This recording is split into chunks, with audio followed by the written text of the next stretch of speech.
Okay, to solve this problem, we are going to work it out a little bit different.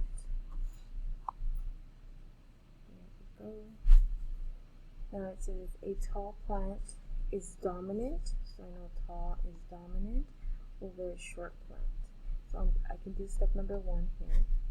Tall is dominant and short must be recessive.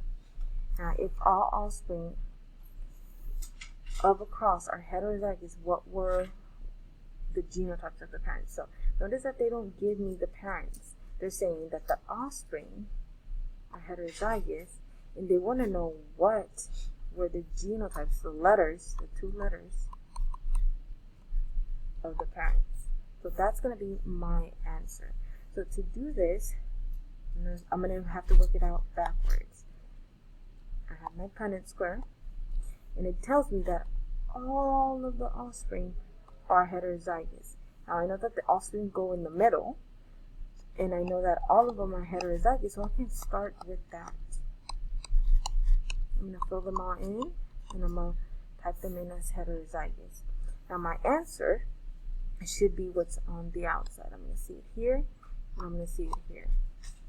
So to fill that in, or to find that out, I'm just going to look at what I have in the boxes. So I know that I have a capital T, so I'm going to put this as a capital T. Same thing for here, I have capital T, so I can put that, and that works out. Now, I'm going to go to the side. I know that I have a recessive T in both of those boxes, and then I have recessive T in both of those boxes.